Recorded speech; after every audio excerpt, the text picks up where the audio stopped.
depois toda a sua dinâmica de visitantes, que tem sido fortíssima. Na altura, no catálogo principal da Contextar 2024, não foi possível incorporarmos imagens porque não havia. Não havia porque estamos perante uma exposição singular que junta obras de Grau Garriga, provavelmente, ou tudo indica, segundo informação das curadoras, nomeadamente da Esther Grau, que não pode estar aqui por razões de saúde da mãe, mas quem agradecemos toda a cedência e toda a colaboração que houve relativamente a esta exposição sobre o José de Grau Garriga. Esta exposição conseguiu juntar obras que nunca estiveram juntas ou expostas no mesmo espaço. E por isso não tínhamos praticamente imagens nenhumas das obras que estão aqui presentes, ou pelo menos só tinham uma ou imagens de uma ou duas obras com alguma qualidade, e por isso necessariamente tínhamos que fazer um catálogo sobre esta exposição, que está fresquinho, que conseguimos aqui juntar e que conseguimos também o apoio da Mostra Espanha, que muito agradecemos à Gisela Dias, que tem sido fantástica nesta articulação com a Mostra Espanha, e como conseguimos ter algum apoio, conseguimos imprimir um catálogo que vai ser um legado desta exposição. Provavelmente estas obras, voltando a quem nos emprestaram, o Museu de Barcelona, Fundação Gandu, e sim,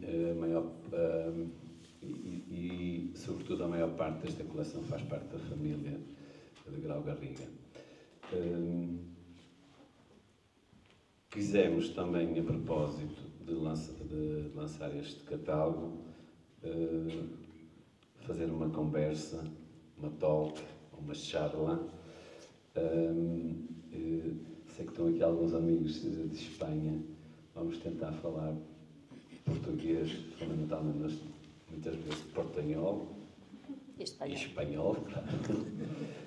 Mas a ideia, sobretudo, era, aproveitando a saída deste catálogo, era falar sobre esta exposição e obra de José de Grau Garriga, que teve ligado, teve na dinâmica das Bienais de Lausanne nos anos 60 e 70, e que muito influenciaram todo o seu trabalho a partir daí.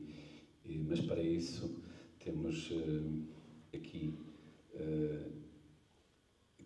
a quem eu agradeço terem vindo e participar nesta conversa informal. Ao meu lado, a minha colega e amiga Cláudia Mel, diretora artística da Contextar Bienal, que vai um pouco moderar e ajudar na conversa. Lala de Dios, que é curadora e historiadora de arte, e que tem um conhecimento, é curadora da exposição, por isso pode falar de uma forma bastante aprofundada sobre a obra e esta exposição de José de Grau Garriga. E, para ajudar também nesta conversa, arrisquei convidar dois artistas que, de uma forma direta ou indireta, tiveram ligações às Bienais de Lausanne, que é a Rosa Godinho, que é uma artista que já participou na Contextar mais que uma vez, e que pode falar sobre este movimento que muito impacto teve no seu trabalho artístico, e Aurenzio, um artista têxtil, professor também nesta área, e que é Aurenzio Santi, que é filho de Gisela Santi, que foi uma das artistas muito envolvidas também nestas dinâmicas das Bienais de Lausanne, Bienal de Lausanne, onde também vocês podem falar muito mais do que eu, que foi uma Bienal dos anos 60, 70, 80 e 90 que revolucionaram a arte têxtil mundial. Inicialmente europeia, mas que teve um impacto a nível mundial. Passava a palavra à Cláudia e só queria, posso me esquecer, agradecer à Mostra Espanha pelo apoio que deu a esta exposição e a este catálogo, sem o qual não conseguiríamos realizar. Não pode estar no representante da Mostra Espanha por questões de agenda. Obrigado ao CIAES por receber esta exposição e também por organizar esta talk. E obrigado por terem vindo. E vamos começar então. Obrigada, Joaquim. Começo por agradecer a vossa presença. Estar aqui neste sábado de novembro primaveril pode ser um custo, mas é sempre bom perceber que temos pessoas interessadas em ouvir-nos e em ouvir-nos falar também desta exposição e catálogo do artista espanhol José Grau Garriga, que foi uma exposição um pouco especial, uma vez que o artista já não está entre nós, não é? E o artista convidado da Contextal presume sempre que haja alguém que se faça trabalho colaborativo com as comunidades, mas aquilo que nós achamos enquanto direção artística é que todas as premissas de trabalho do artista garantem essa condição, até pela sua prática de ações colaborativas. As peças do Grau Garriga, em determinado momento, chamaram para a sua realização a prática colaborativa com a comunidade. Portanto, achamos perfeito que, envolvidos tantos anos, se mostrasse aqui a obra exemplar de um artista que teve um papel determinante na história da tapeçaria e da escultura têxtil contemporânea. A mim caber-me-á só o papel de fazer a moderação, de instigar, de fazer perguntas, etc. E se em algum momento o público também estiver interessado em colocar questões, esteja à vontade. Esta é uma conversa informal, portanto, uma conversa participada também será sempre mais interessante. E o Joaquim já fez metade do meu trabalho, que seria apresentar os nossos convidados. Portanto, muito rapidamente, Lala de Dios, formada em História da Arte, artista têxtil e que dedica a sua atividade há mais de 40 anos ao estudo do têxtil. Rosa Godinho, artista também, todas estas pessoas são muito próximas da Contextal. A Lala de Deus faz parte também do nosso Conselho Consultivo. A Rosa Godinho já foi artista exposta da Contextal. E o Aurésio Santi, que funciona também, já colaborou connosco como consultor artístico e é sempre uma figura presente nos workshops e com o aporte que tem do conhecimento técnico da tapeçaria e da execução técnica com os tiares.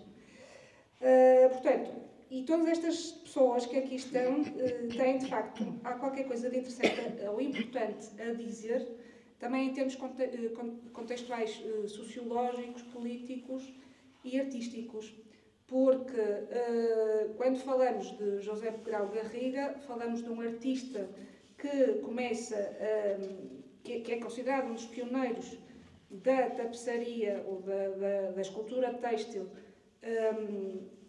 tridimensional, ou seja, a partir dos anos 70 muda radicalmente a sua prática. É um artista espanhol que vai viver para a França, onde trava conhecimento com o Jean Loursat, que foi um dos fundadores, ou uma das figuras ativas das Bienais de Lausanne, e a partir daí a prática de José Grau Garriga começa a ter uma outra dimensão. Sempre se interessou pelo têxtil, pela tapeçaria, mas é a partir dessa contaminação daquilo que foi também a Bienal de Lausanne, que foi um evento que acolheu, ou seja, nas suas bienais, recolhia tudo o que havia de mais inovador da tapeçaria e compunha as suas exposições, que eram sempre uma novidade e do melhor que se também fazia da tapeçaria na altura. Estamos a falar na década de 70, não é? E agora pedia que, por favor, começassem a introduzir-se na conversa e se calhar comece por ti, Lala. Como é que a Lala é também co-curadora desta exposição, com a Esther Grau Quintana, e pedia que nos falasse um pouco da história do Grau Garriga e como é que foi esta viragem para a escultura mais tridimensional e mais espacial e mais temporal también. Gracias. ¿Sí? ¿Se oye? Sí. Bueno, gracias, Claudia. Buenas tardes. Gracias a todos por estar aquí. Voy a hablar despacito. Y bueno, lo primero, decir que ha sido para mí una gran satisfacción poder traer a Contextile la obra de un artista como Josep Grau Garriga, que es un artista muy importante en el movimiento del arte textil de los años 70, a partir de los 70, 60-70 del siglo pasado, y que además es un artista muy poco conocido.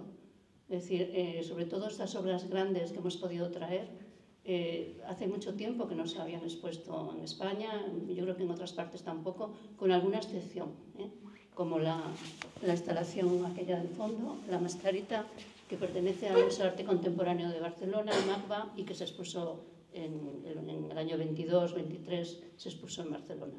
Pero es una excepción, el resto de obras, algunas no se habían visto nunca.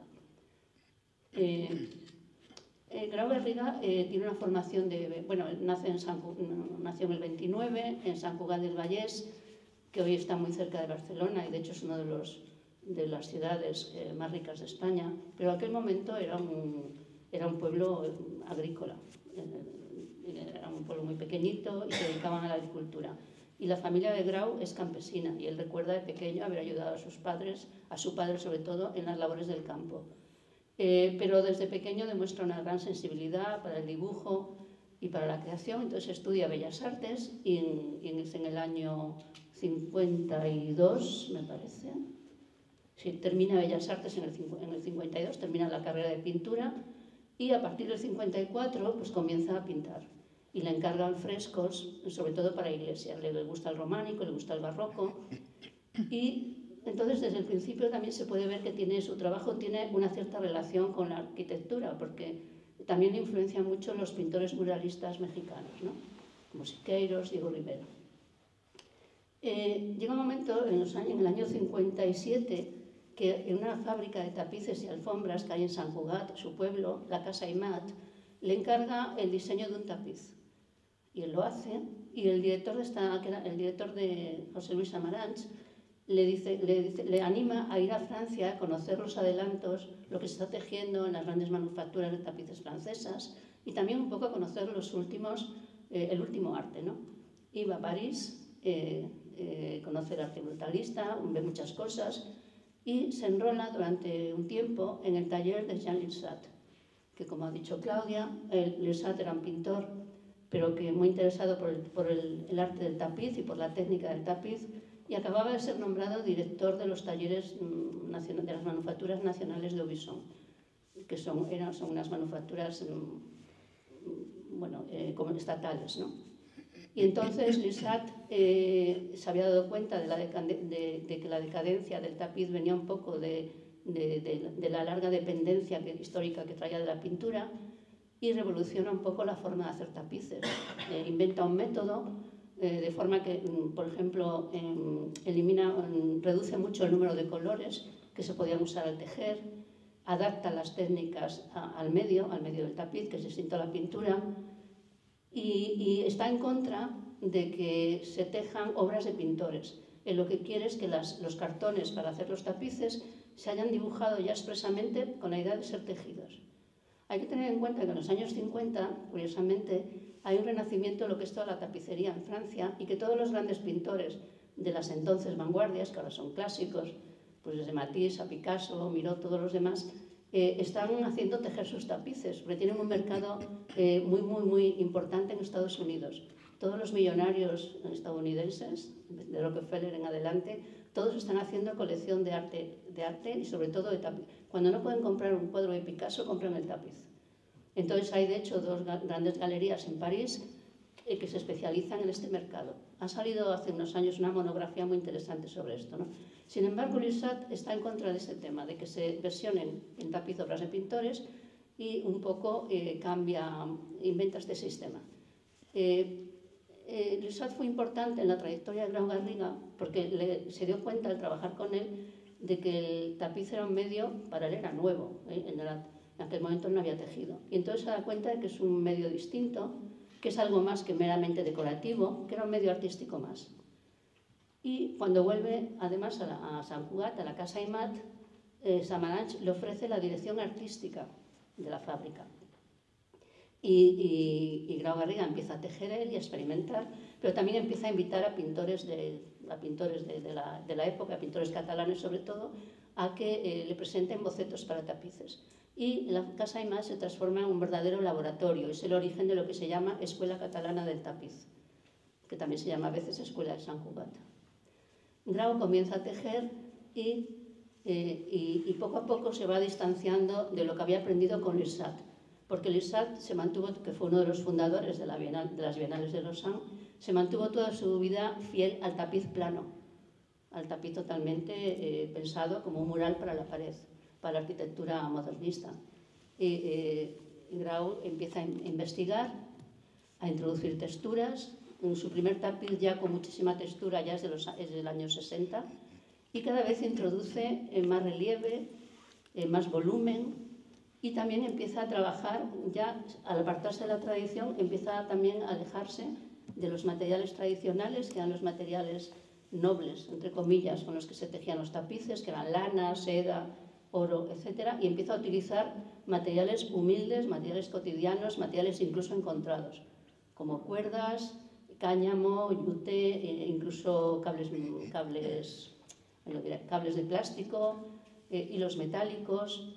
Y empieza ya, bueno, todo lleva una evolución durante una serie de años, pero empieza ya a hacer esculturas. Yo creo que con esto, de momento, ¿no? De momento es suficiente. Sí, muchas gracias. Creo que ya.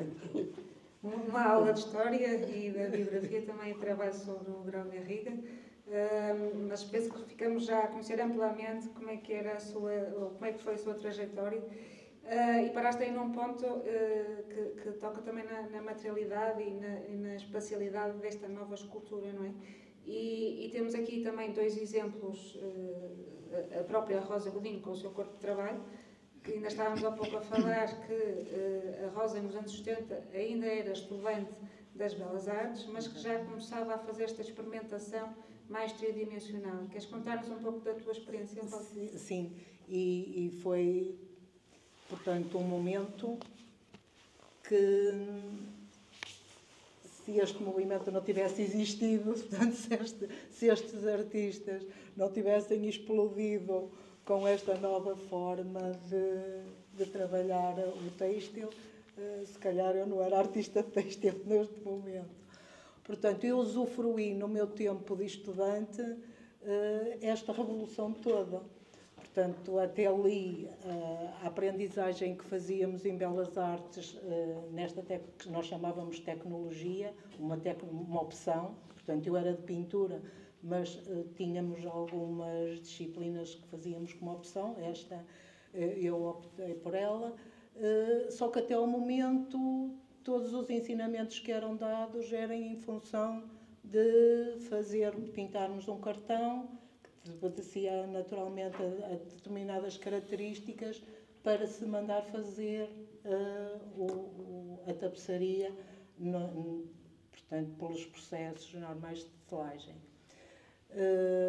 Portanto, com esta revolução toda, sucedeu que a minha aprendizagem foi feita, e a das minhas colegas na altura, através de toda a informação que nos chegava deste movimento das Bienais de Lausanne. Então, a revolução para mim maior foi que nós tínhamos a possibilidade de estarmos a fazer o trabalho. Portanto, o trabalho era executado pelos nossos meios. Depois colocava-se um problema, mas que ensinamentos é que nós temos de tecelagem? Portanto, teve que haver também uma grande pesquisa para nós sabermos trabalhar e saber minimamente tecer. E é impressionante como a técnica mais simples da tecelagem pode nos dar um sem fim de formas, texturas, pelo material em si e pela técnica em si. Portanto, o entrelaçamento que nós fazemos dos fios é de tal forma infinita que os resultados podem ser desde uma superfície mais plana a um trabalho espacial, portanto, com todas as características de uma escultura têxtil. Foi, portanto, o processo em si da técnica, nós conseguíamos, eu e as minhas colegas, cada uma tentar, através dos materiais, portanto, também empregamos logo na altura materiais variadíssimos, não só a lã, mas fomos para sedas, para algodões, para corda, e eu utilizei muito a corda. E ao realizar os trabalhos, por exemplo, quando eu quis pegar na corda, no sisal,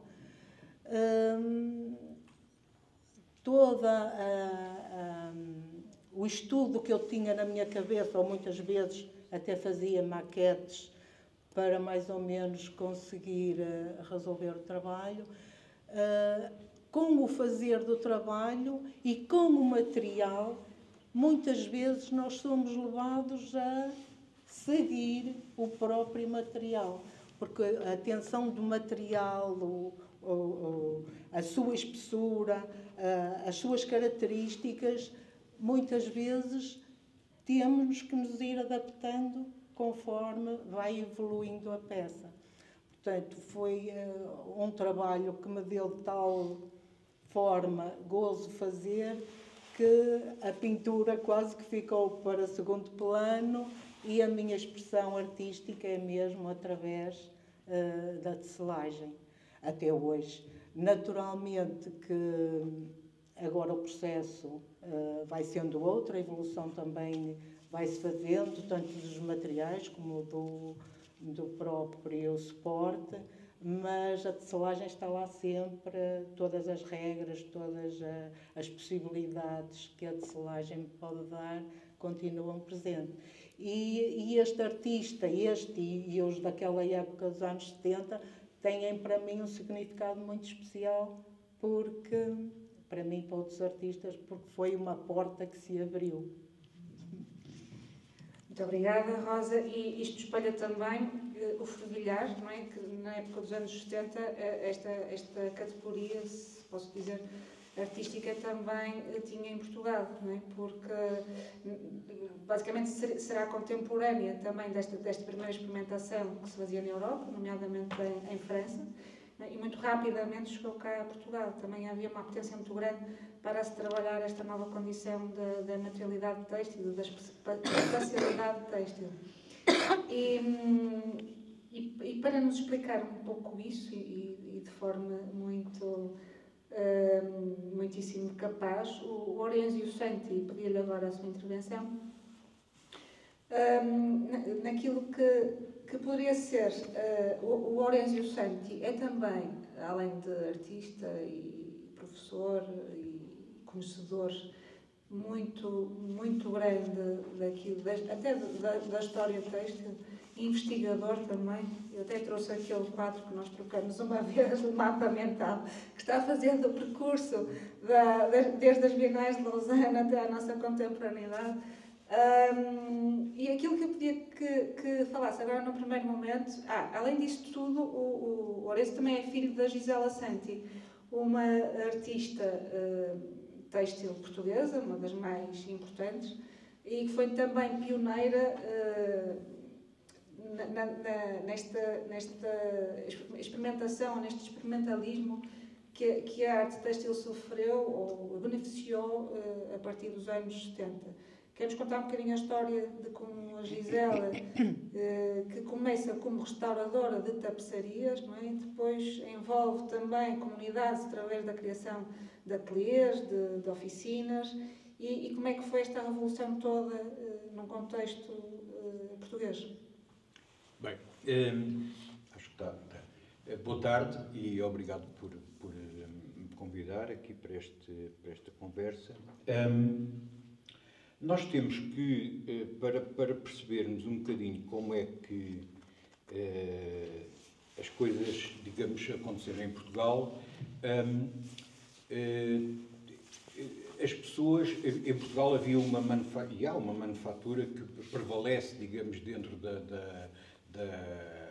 do têxtil e, sobretudo, da tapeçaria, que é a manufatura de Porto Alegre. No entanto, durante os anos 60 e 70 houve pequenas infiltrações, digamos, de outras técnicas, e está agora exposta em Lisboa,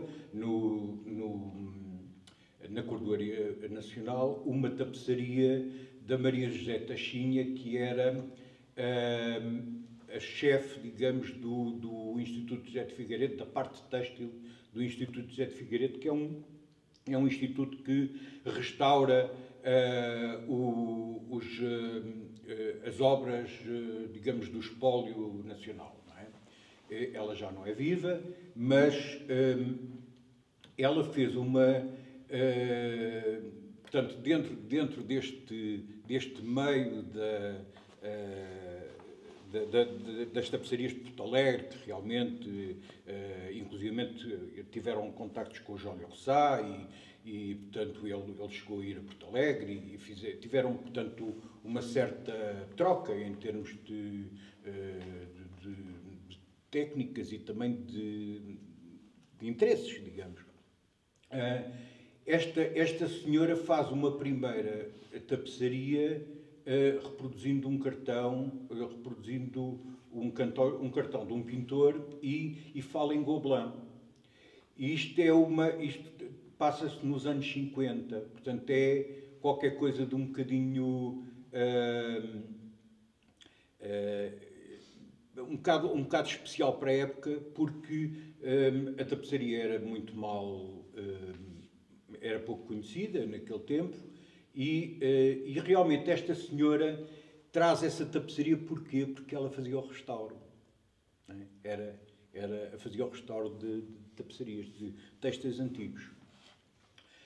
E ela teve até uma certa ligação com a minha mãe, porque às vezes iam pessoas particulares que queriam restaurar têxteis e perguntavam à Maria José Tachinha quem é que o podia fazer, porque ela só fazia as coisas que estavam dentro do património, digamos, da nação, nacional, e os particulares, portanto, ela mandava os particulares para a minha mãe. Ora bem, esta questão do restauro foi uma escola, mas foi uma escola dentro da tapeçaria muito tradicional, não é? Não tinha... a minha mãe restaurava essencialmente tapeçarias bidimensionais, daquelas que se colocam na parede e que são feitas em lã. Muitas vezes, aliás, as mais antigas têm lã em seda à trama e lã na teia, e a minha mãe tingia, portanto, havia todo esse processo de restauro. Acontece que perto do 25 de Abril ela deixa de ter trabalho, deixa de ter pessoas que lhe mandam, que lhe encomendam restauros e acaba por começar ela própria a fazer pequenas tapeçarias. Uma delas, a primeira que ela fez, foi até uma espécie de desenho um bocado abstrato do local onde ela vivia, que era na Avenida Infante Santo, em Lisboa. Portanto, temos o Jardim da Estrela, com os pavões, temos a Basílica da Estrela e temos aqueles blocos da Avenida Infante Santo. Portanto, estava tudo representado nessa tapeçaria, é feita em Gobelin, e a partir daí ela começou a ter depois alguma... pronto, viajava, muitas vezes ia para a Itália, e a ligação próxima com a Suíça, porque ainda por cima a nossa família em Itália do Norte, fez com que ela tomasse também contacto com as Bienais de Lausanne. E ela nunca participou numa Bienal, mas visitou várias Bienais. E digamos, esse novo impulso que as Bienais tiveram vem de uma... Portanto, o Jean Liorsat foi um dos impulsionadores da Bienal, mas o Jean Liorsat estava ligado à tapeçaria tradicional. Ele, de alguma forma, transformou, como a Lala disse, alguns dos processos, tornou a tapeçaria mais económica, porque racionalizou a parte do tingimento. Em vez de tingir, e racionalizou isso como? Racionalizou um bocadinho com os conhecimentos que vinham da Bauhaus, da teoria da cor. Na teoria da cor fala-se muito na corótica. A corótica é aquilo que nós todos conhecemos, que é, passamos um lápis com uma cor, depois passamos o outro por cima, depois passamos o outro por cima, até encontrarmos a cor certa. Pronto. A corótica é também aquilo que existe na quadricromia, nos cartazes e nas impressões. E o Liorsat funciona um bocado com isso. Ele, em vez de se tingir, não sei, 200 cores, tinge só 70, e depois há uma mistura dessas cores para criar outras. Pronto. E, para isso acontecer, o cartão, ou seja, o projeto da tapeçaria, que normalmente é feito, o cartão pode ser uma maquete, mas depois tem que ser ampliado tanto à dimensão real, não é? Ao tamanho real. Esse projeto tem que ter em conta esta questão da corótica, tem que ter em conta esta questão do encontro de diversas cores para criar outras cores. E também tem em conta, no caso do Liorsat, que foi uma das coisas que ele fez, foi criar fundos lisos. Enquanto, por exemplo, na tapeçaria, mesmo na tapeçaria medieval e na tapeçaria depois dos séculos seguintes, do Renascimento, e os fundos têm muitos pormenores, têm imensas coisas. E o Liorsat não cria fundos lisos para que a coisa ande mais depressa. Porque realmente a crise da tapeçaria tinha a ver com isso. Tinha a ver com o custo excessivo do tingimento e das horas de trabalho. Portanto, a mão de obra. Depois, com o advento das Bienais de Lausanne, na primeira Bienal de Lausanne, ainda as tapeçarias eram todas bidimensionais, estavam contra a parede, portanto era tudo muito vernáculo ainda, mas o Jean Liorsat e o casal Pauli, que é aquele que neste momento tem a Fundação Thomas Pauli, que é aquela que tem o acervo da Bienal de Lausanne, o casal Pauli foram fazer uma viagem aos países de leste, naquele tempo eram países de leste, e descobriram uma série de artistas têxteis, tanto homens como mulheres, que trabalhavam com materiais que eram muito matéricos, trabalhavam com materiais muito pouco convencionais.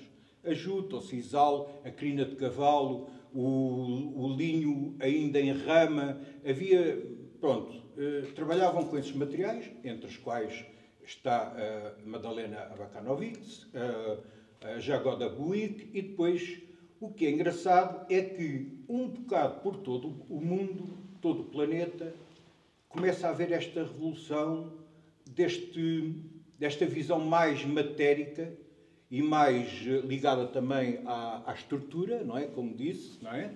E muito bem. Portanto, não só os materiais, mas também a estrutura. Portanto, não só a cor, não só os materiais, mas também a estrutura. As estruturas que vão mudando, basta observar esta tapeçaria, nós temos ali diversos pontos e diversas soluções técnicas, e temos o material e temos a cor. E isso era uma coisa que não existia na tapeçaria tradicional. Era só em lã e representava, tinha uma narrativa e mais nada, não é? Portanto, este trabalho, digamos, com o material surgiu um bocadinho em todo lado. Obviamente também o José Grau Garriga também porque é daquelas coisas que acontecem e que acontecem às vezes sem... Não, deve haver comunicação também, mas que acontecem às vezes com pouca comunicação. As pessoas sentem a necessidade de fazer coisas. Temos a Aurélia Munhoz, que trabalhou sobretudo com o macramé, também em Espanha. Temos a colombiana, como é que ela se chama? A Olga de Amaral, que trabalhou, que tem peças têxteis muito ligadas às tradições, digamos, sul-americanas, não é? Com ouro, com luz, com o sol, com a ideia quase daquelas civilizações pré-colombianas, não é? Os deuses do sol e depois temos até os japoneses, que trabalham com coisas, com minúcia, com coisas muito minuciosas. Portanto, tudo aquilo acabou por congregar-se nas Bienais de Lausanne. Por isso é que elas foram muito importantes, porque realmente quem visitava as Bienais tinha uma visão do têxtil nunca tida até lá, não é? Exatamente, nunca vista. Nunca vista até lá. Portanto, e a minha mãe também começou a trabalhar com materiais muito grossos, não é?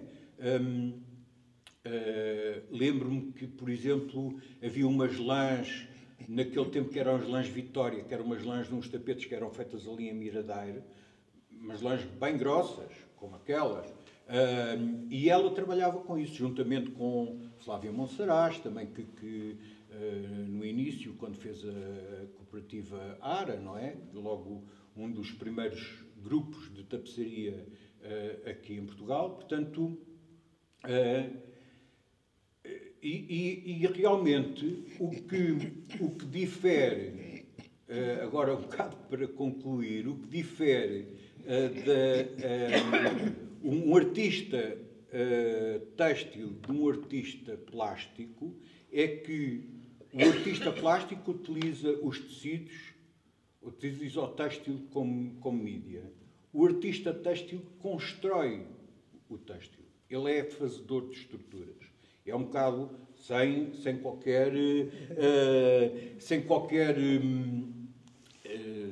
sei lá, sem minimizar aquilo que os artistas plásticos fazem, é outra forma de trabalhar, mas digamos que essa é uma das características do artista têxtil, e nós vemos aqui isso de uma forma muito forte, não é? O Grau Garriga é criador de estruturas. Para além de que ele tem também uma grande ligação com as memórias de infância, as memórias tácteis, e nós vemos nas tapeçarias dele que ele incorpora coisas que são quase do cotidiano. Ele a um certo momento fala da lembrança que ele tinha nos lençóis, debaixo dos lençóis, que eram feitos por peças de tecido, quase como se fosse um patchwork, quase como se fosse portanto, se calhar a mãe cozia peças de tecido e depois tapava as crianças com esses lençóis, e ele sentia essa ligação com o têxtil. Portanto, há aqui uma coisa muito sensorial, não é? Que está patente, enfim, em todas as obras dele. Es una de las razones, yo creo, por las que Grau Barriga está en esta Bienal, porque el tema, o sea, la forma en que él trabaja, encaja perfectamente con el tema de la Bienal este año. Exatamente, Y tocar el toque, el tacto, pero no se refiere solo al aspecto físico, ¿no? De tocar, sino al aspecto como la memoria es lo que nos une. Sí. Y bueno, muy interesante lo que habéis dicho los dos. Por ejemplo, Rosa ha descrito muy bien cómo surgió este movimiento, en un momento en que hasta entonces el arte textil eran puramente tapices planos, muy pictóricos, y cómo de repente surgen en varias partes del mundo simultáneamente, que esto a veces pasa, y en aquella época no había internet, o sea que surgió de alguna manera. Foi uma década, não é? Em 10 anos as coisas mudaram completamente. Claro. ¿Cómo surge este interés de artistas en diversos continentes incluso? Por escapar un poco de la rigidez de lo que es un telar tradicional. El telar tradicional tiene una urdimbre, tiene una trama, se entrecruzan en ángulos rectos siempre, y de repente surge una generación que quiere escapar un poco de esas rigideces, ¿no? Y por otra parte, al explorar nuevos materiales, son materiales con una presencia muy fuerte, ¿no? ¿Nos parece? Con una fisicalidad, una materialidad fuertísima. Son cuerdas gruesas y unido a una cosa, y se trabaja, como has dicho tú, Rosa, en diálogo. Los artistas se olvidan también del cartón, es decir, no solo escapan del telar y recuperan técnicas primitivas que daban más libertad, como macramé, que es un tejido a base de nudos, como todo tipo de trenzados, cordones.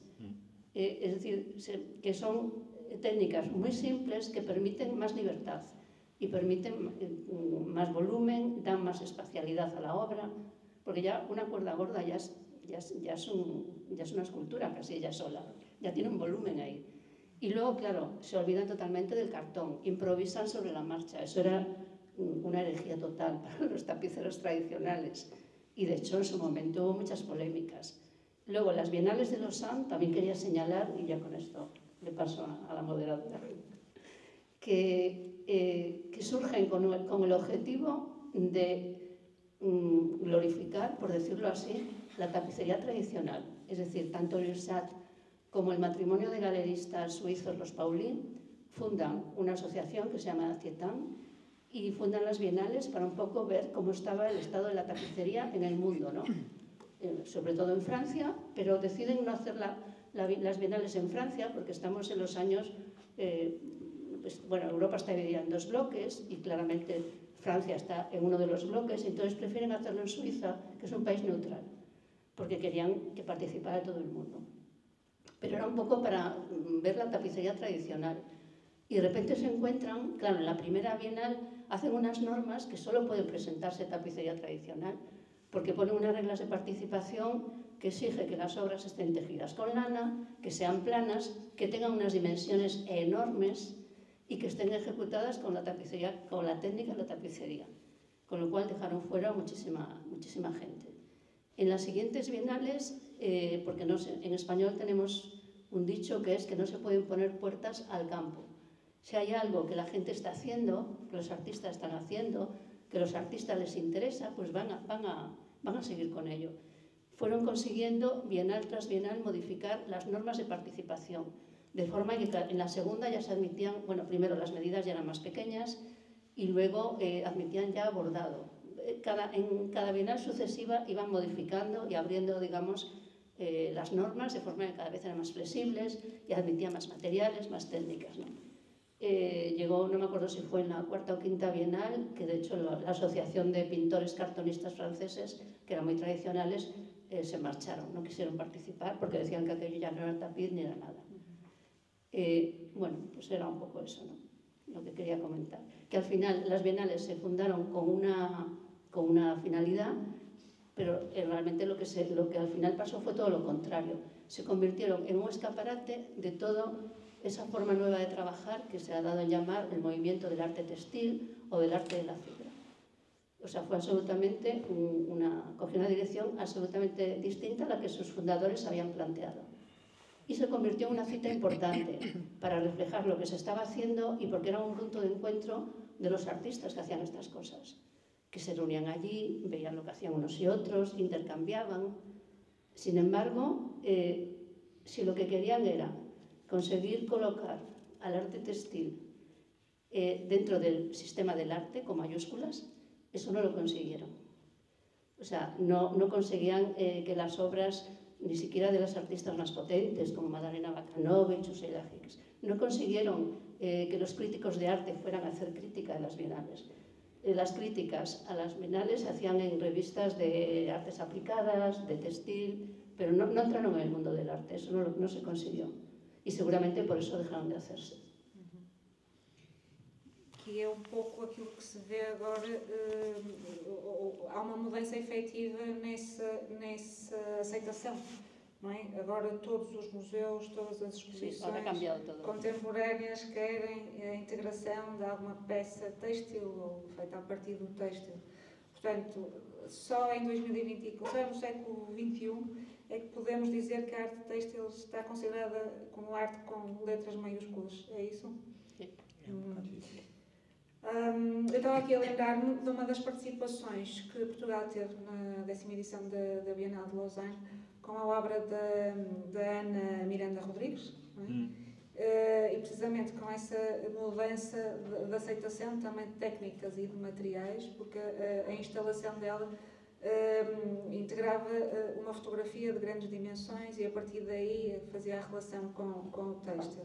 Portanto, todas essas mudanças são também contextuais, não é? E de acordo com aquilo que se vai alterando nos nossos dias. E isto leva-me à seguinte pergunta, que é a obra do Grau Garriga, além destas questões todas das novidades intrínsecas ao próprio fazer e ao próprio pensar artístico, é muito impregnada, primeiro de memória, não é? A exposição chama-se Fios de Memória,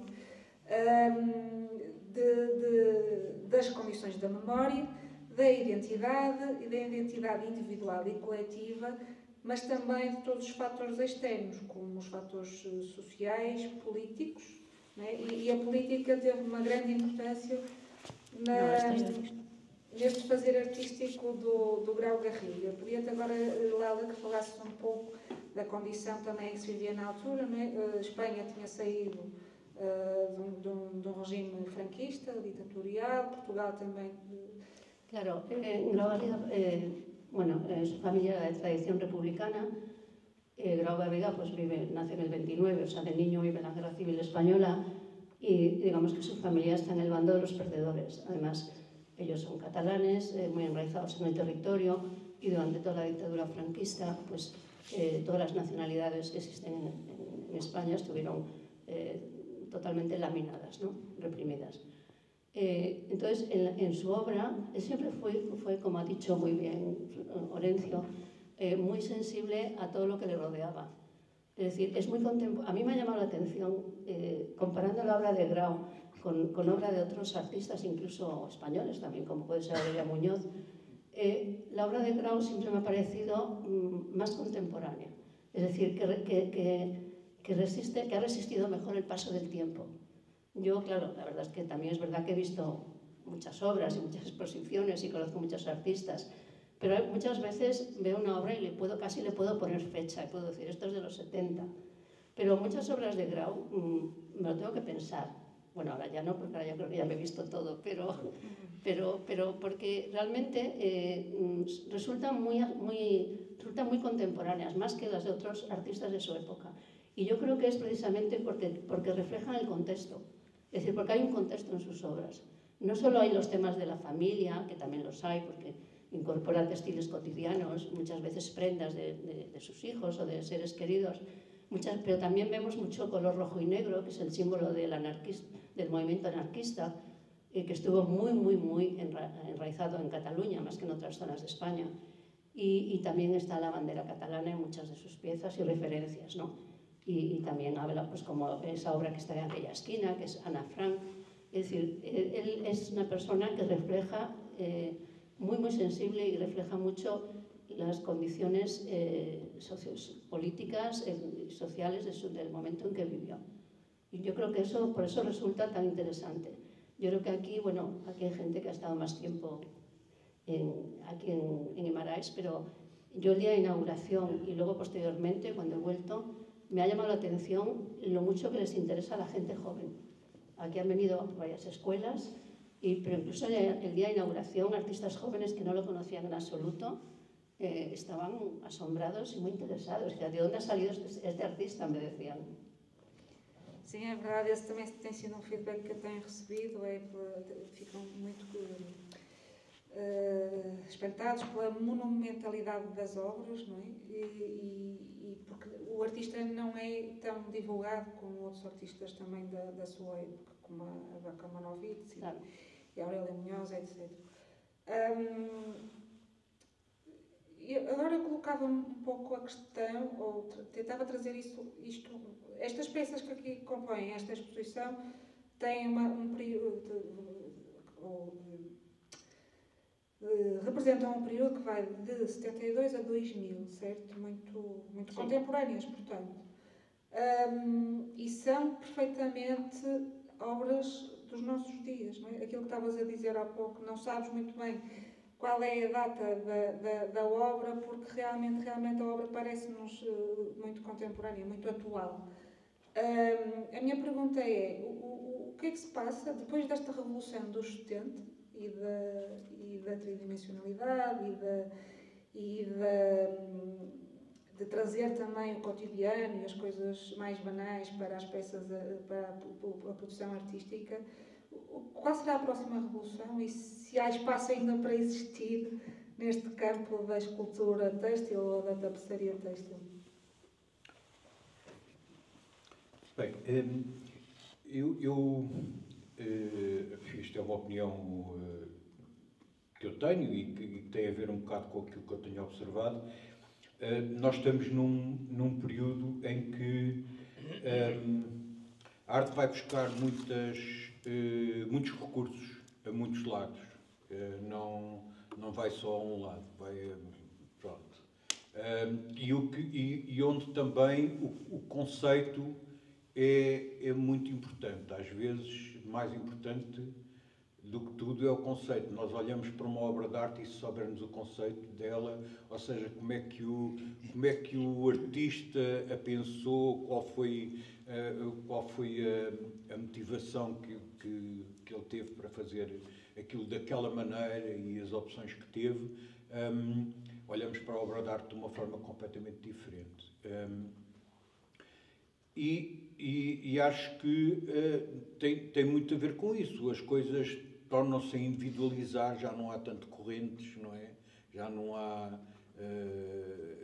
as coisas estão muito misturadas, há muito blending de técnicas, de mídias, sei lá. Mas as coisas não deixam de ter a sua identidade própria, independentemente da época. Quer dizer, não perdem, não passam de... Quando são profundas, quando têm conteúdo, não perdem o seu valor. Portanto,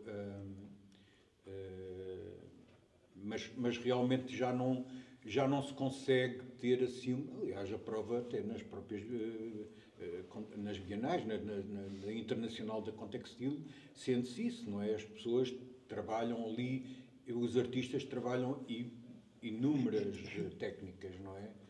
Não é só o têxtil puro e duro, há imensas coisas. Portanto, mas o desafio também é diferente. O desafio também é diferente. O desafio, nível o tema. Não. O tema é sempre. Nas Bienais de Lausanne partia-se muito da técnica, fundamentalmente da tapeçaria.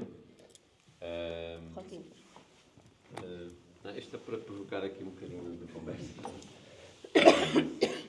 Enquanto partiu-se a primeira Bienal foi como foi pela Lala, porque porque eu sou um ignorante de Lausanne, só conheço a Rama, mas foi uma Bienal de tapeçaria, pura e dura, com regras muito...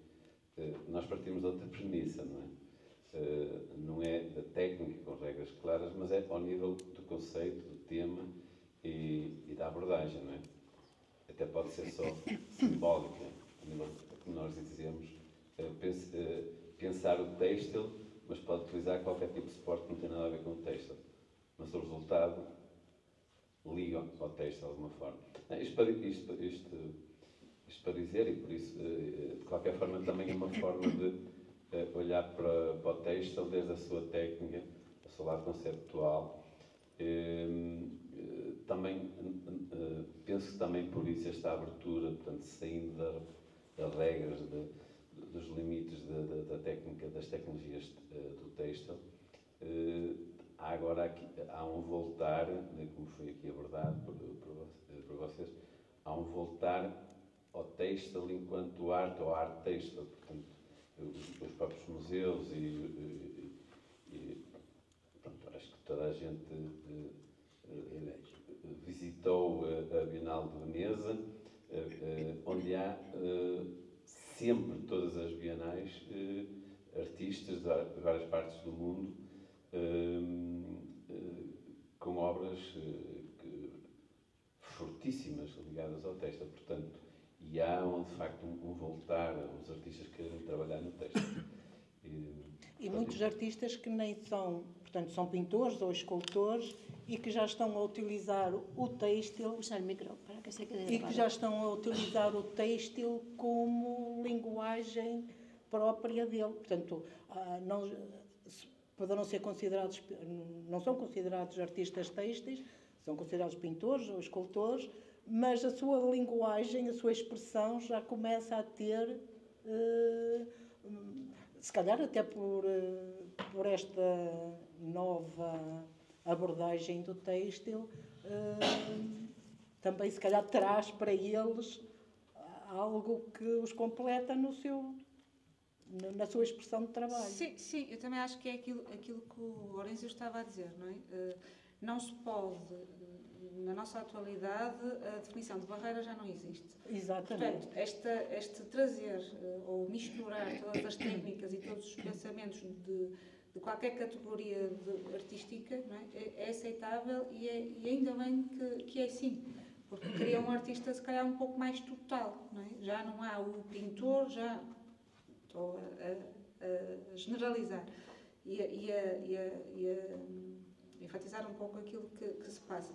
Já não há o escultor, mas sim há um artista mais completo que, para defender a sua obra, o seu corpo de trabalho, o seu posicionamento relativamente à arte, usa a técnica e o material que mais se adapta àquilo à sua expressão, àquilo que queres fazer e pensar. E penso que era isto que o Lourenço estava a tentar também a dizer. Não tentar, não.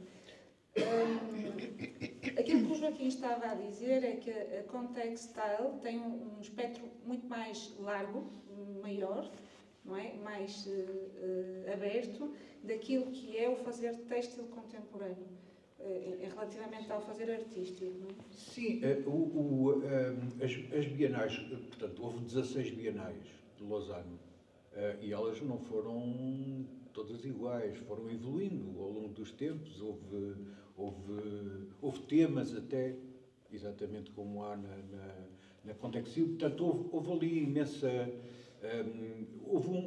Agora, obviamente, neste momento estamos noutra época e as coisas estão vistas de outra forma e acho bem que se adaptem à realidade, porque assim, como disse, os artistas podem se expressar, quer dizer, senão se nós nos fechamos numa coisa, não temos a possibilidade de ter pessoas que podem expressar-se nas diversas técnicas. Agora, também há outra coisa que está a acontecer, é que nós temos hoje em dia um acesso à tecnologia muito mais forte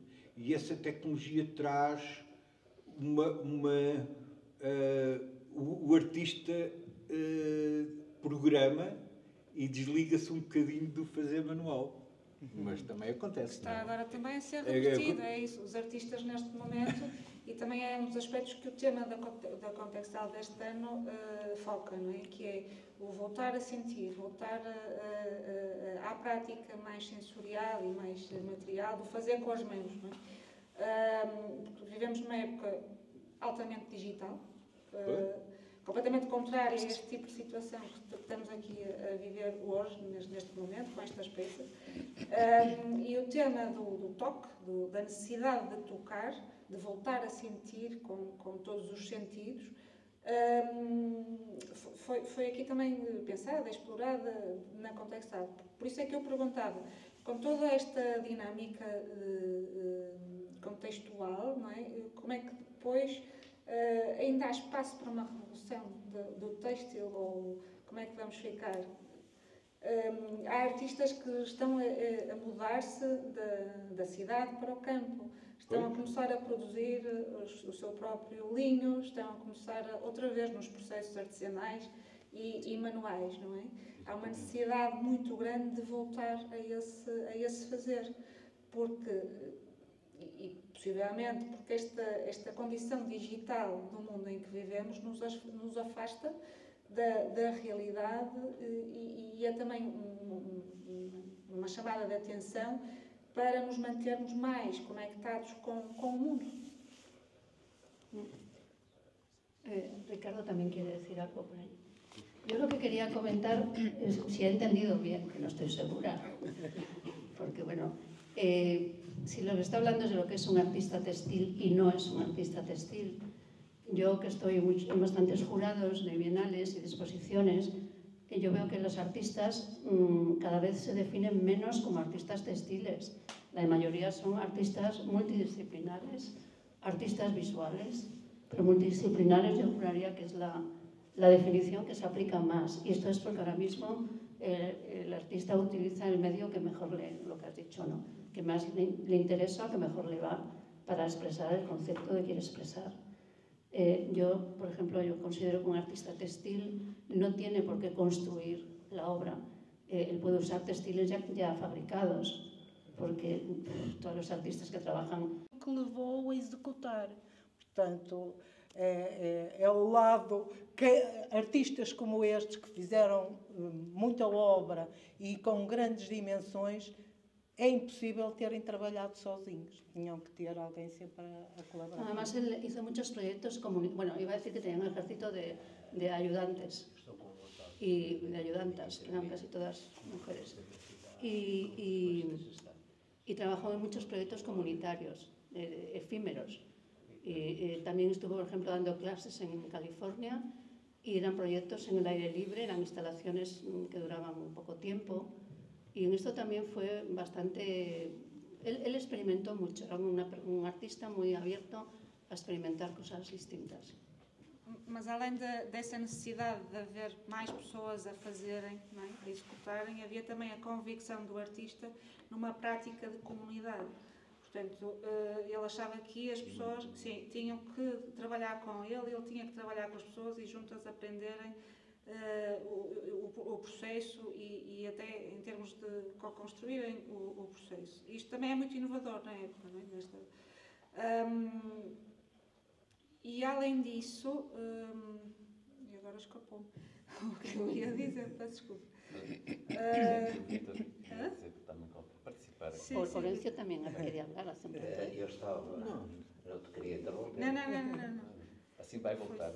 Era ajudar neste processo de participar nestas conversas. A minha experiência de 30 anos, criador e responsável do Centro de Arte da João Madeira, professor das Belas Artes, acompanhei todo este mundo com os artistas e sei lá, eu namorei com a Ró, a minha esposa, nas Belas Artes. Isso não vai chamar para aqui. Eu estou aqui com um parceiro.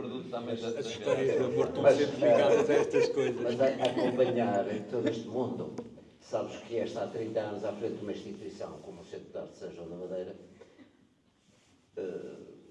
comunicando, e lembra-me, isto vem a propósito, porque eu lembro-me da Joana Vasconcelos, da primeira exposição, foi lá, das primeiras, do Centro de Arte de São João, 2 exposições que ela fez, participou, que eu convidei, quer dizer, o encontrar, o despontar, essas coisas, o acompanhar, não vem muito a propósito, mas no Centro de Arte da Oliva inaugurou há dias, eu estava para fora, mas inaugurou há dias uma exposição da Ana Vieira e consideram hoje, 2024, algo de muito importante na arte contemporânea portuguesa. Eu lembro-me de ter feito há 20 anos atrás uma exposição da Ana Vieira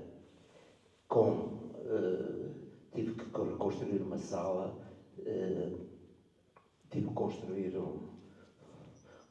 algo ligado ao som e à imagem. Hoje, 2024, ninguém referencia essa exposição. O tempo passa sobre as coisas. Carregaste, não? Não dá? Está a dar? Tá. Mas isto para dizer que estamos dentro de todo este processo. Mas eu estou a querer falar um bocadinho como artista, como vimaranense, natural de Guimarães, como professor de uma instituição e como diretor de uma produtor cultural durante 30 anos. Quando eu comecei a assistir ao que se passa na cidade e vi nascer esta Bienal, fiquei sempre na expectativa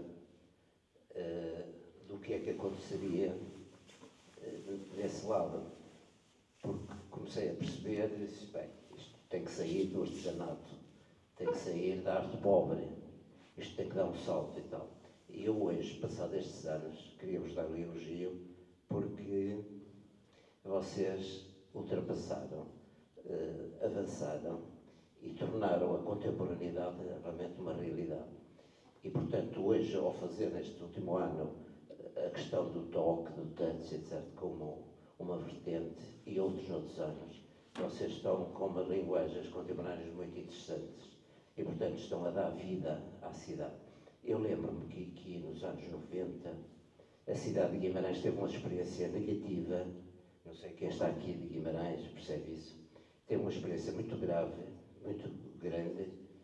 Tinha eu meia dúzia de anos à frente do Centro de Arte de São João da Madeira e que estava preocupado com o lado pedagógico das questões. Eu trazia às exposições os críticos, o Alexandre Pomares, o João Pinheirendas e tal, e havia conferências e debates, etc.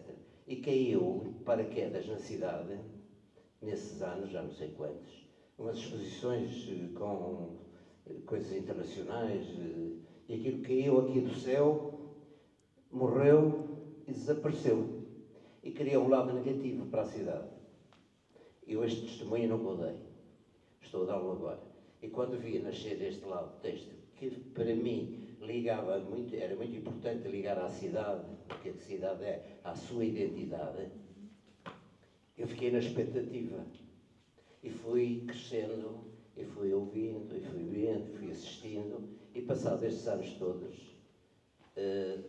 não é para vos dar um elogio, porque não estou aqui para isso, nem faço favores a ninguém, é para dizer que vocês estão atuais, estão a fazer o trabalho que deve ser feito e a cidade merece isto. Portanto, isto vinha a propósito de qualquer coisa que eu gostava, porque estava com vontade de participar deste lado, porque a minha experiência de debates e de construções, etc., é importante. Isso significa que eu deixei já as questões do Centro de Arte e da Oliva há 10 anos, à volta disso. Passados estes anos, com esta questão da Ana Vieira, significa que vocês daqui a uns anos têm que ter a perspectiva de que estão a construir, mas sem expectativas de reconhecimento algum. E têm que se construir pelos valores reais que são de construir o futuro com o presente, sem expectativas nenhumas, porque senão há decepções. De maneira que estão de parabéns E o meu testemunho que eu queria dar como vimaranense, como artista e como professor e como produtor. Muito obrigada. Obrigado. Obrigado. Muito obrigada. É muito gratificante ouvir essas palavras e reconheço que sim, que é exatamente isso que a Contextile está a fazer, é trabalhar naquilo que acha importante para o têxtil e para a arte e também para o território, até num sentido mais amplo de ligação de territórios têxteis, não é? Porque essa é a premissa da Contextile, perceber quais são estes territórios têxteis e como é que podemos trabalhar sempre em conjunto para promover o têxtil na arte. Eu não sei se mais alguém do público terá algum comentário ou questão a colocar. Pedia então para... Eu também não sei como é que estamos de tempo. Está tudo bem, como quiser, podemos acabar. Sim. Ainda continuam aqui os mesmos, não é? Poucos. Ainda não se foram embora. Pedia então que assim, a Laia de última intervenção, se quiserem dizer alguma coisa.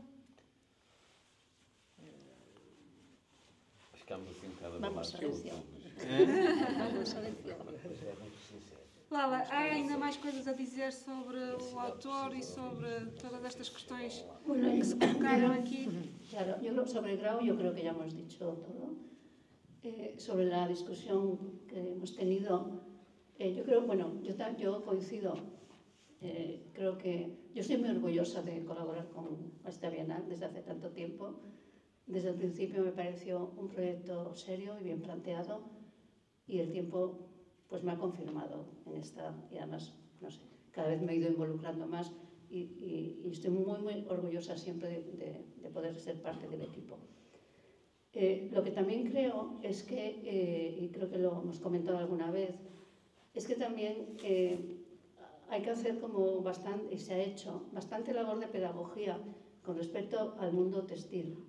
Al mundo, porque durante mucho tiempo ha habido dos sistemas en paralelo, pero sin encontrarse. Que uno era las artistas textiles, o el mundo del arte textil, y otro era el mundo del arte. Y no había conexión entre estos dos mundos, eran circuitos distintos.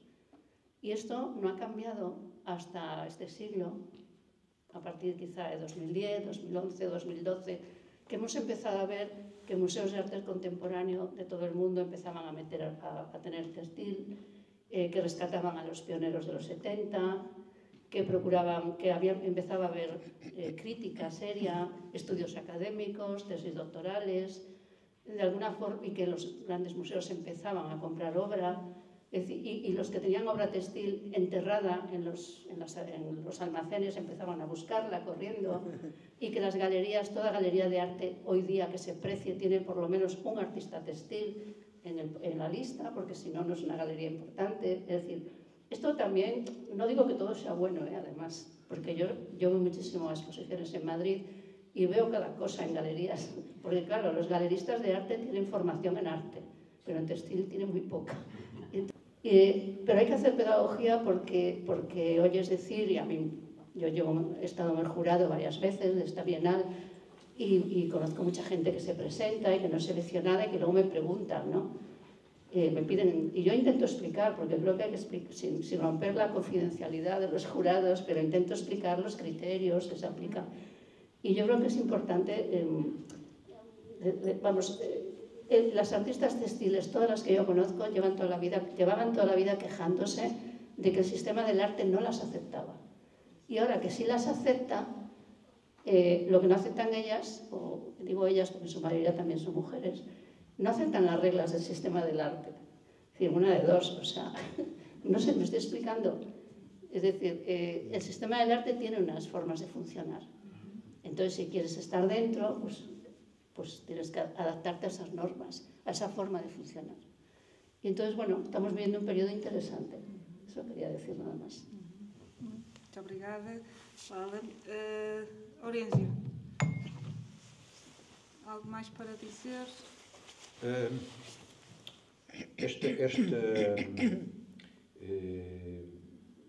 que eu queria dizer em relação à questão da cultura têxtil, concordo com a Lala, porque As pessoas confundem muitas vezes pronto, o que se faz, tapeçarias ou arte têxtil, confundem um bocado com o artesanato. E realmente pronto, são duas coisas diferentes, não me quero pronunciar sobre isso, mas são dois caminhos diferentes.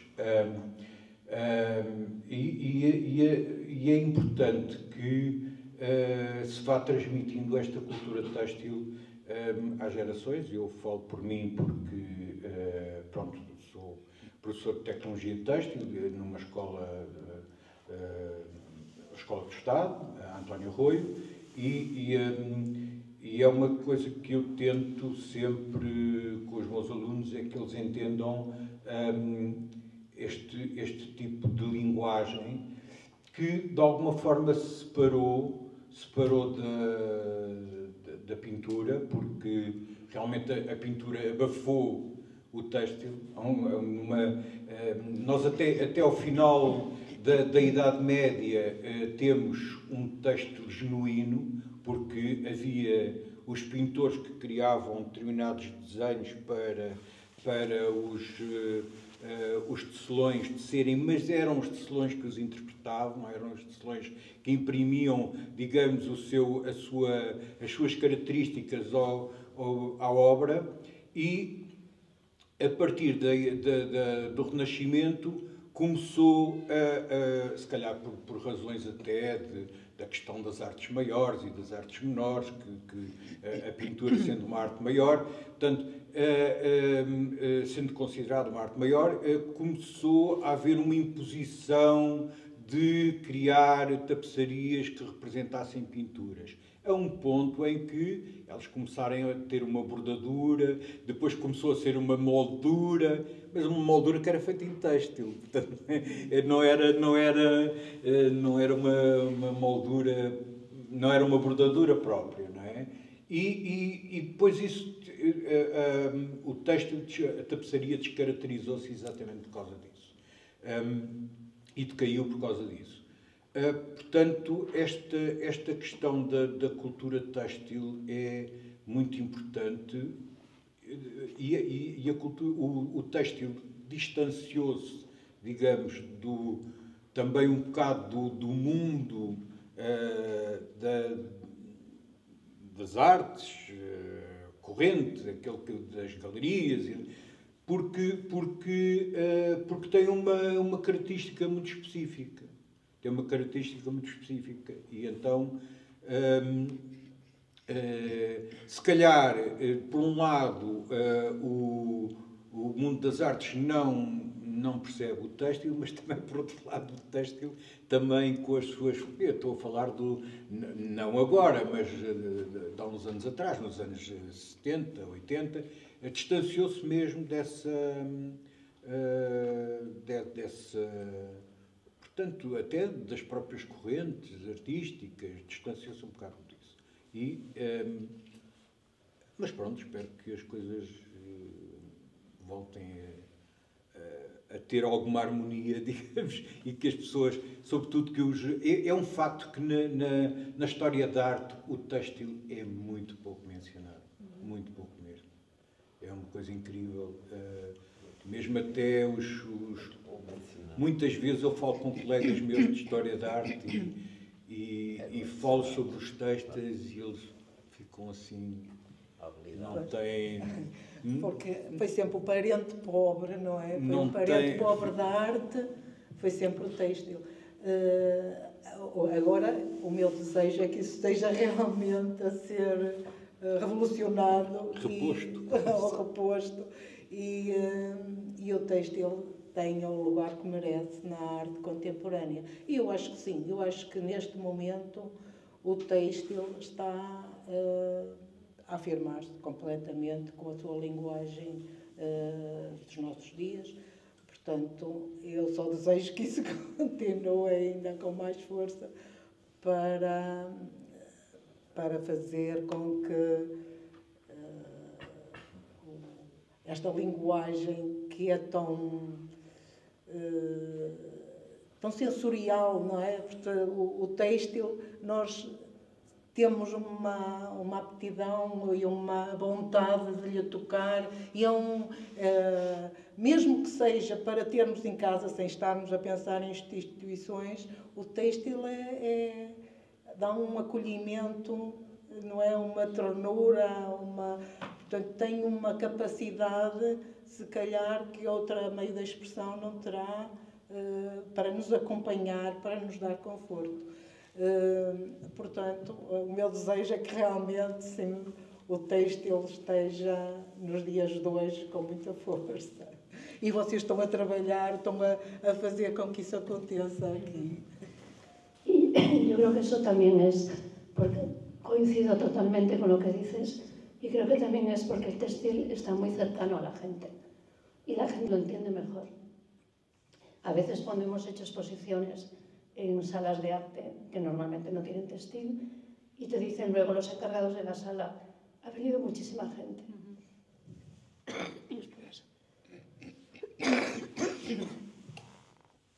Eu às vezes pergunto aos meus alunos porque é que eles, estando eles vestidos todos os dias com tecidos, porque é que eles não têm, não entendem o têxtil. E há uma explicação, às vezes é a proximidade excessiva. O têxtil é tão próximo de nós, é tão segunda pele, não é? Que não damos por isso. Trabalhei um ano numa área muito interessante que é a tapeçaria e estavam aqui a falar da arte digital. E a arte digital já está no encontro da tapeçaria. Porque hoje em dia há um método que se chama tufting por robôs, e foi onde eu trabalhei, onde há os designers, e designers bastante conhecidos, que já estão-se a dedicar a fazer trabalhos em peças para têxtil para casa. Mais de mainstream, não tanto de exposição, mas já há consumo desse tipo de têxtil que estavam aqui agora a falar, em casa, privado. Por isso, até mesmo a arte digital vai permitir que o têxtil penetre nas casas. Não, e não afasta. Certo. Mas está a falar da arte digital enquanto maquinaria. Enquanto maquinaria. Como ter feito, Sim, mas isso há muitos artistas que... Há uma artista que é a Lia Cook, que faz... que é uma artista dos Estados Unidos, que tem uma obra... ela tece com teares manuais, mas eles são comandados por computadores. Portanto, tem teares manuais, mas são teares jacquard. Ou seja, o tear jacquard tem a capacidade de mover cada fio independentemente. E antigamente as jacquards comandavam 600 fios, agora são capazes de comandar 10 mil fios. Portanto, podem, ou mais, quer dizer, nós fomos, não é?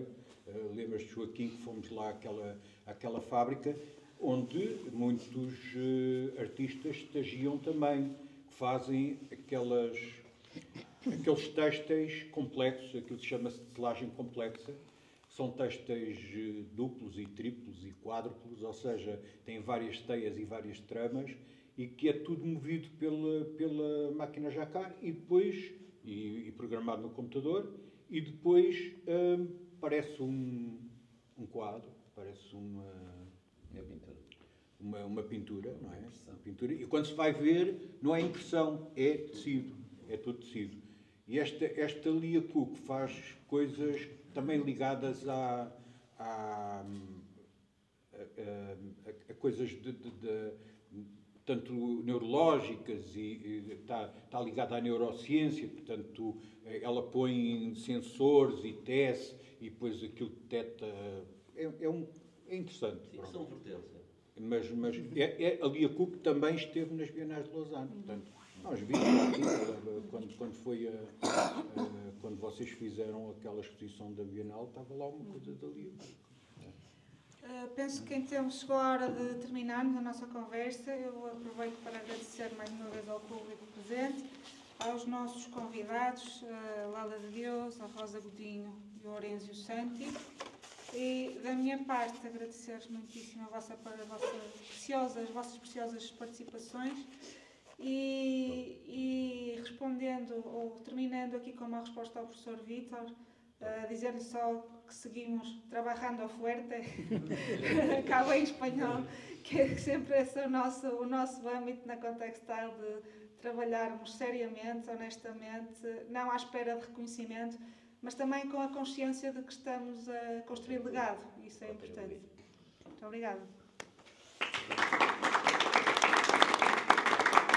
Era exatamente na continuação agradecer o elogio, mas reforçar que é desde o princípio, que é de uma forma simples, humilde, tentar fazer um trabalho nesta procura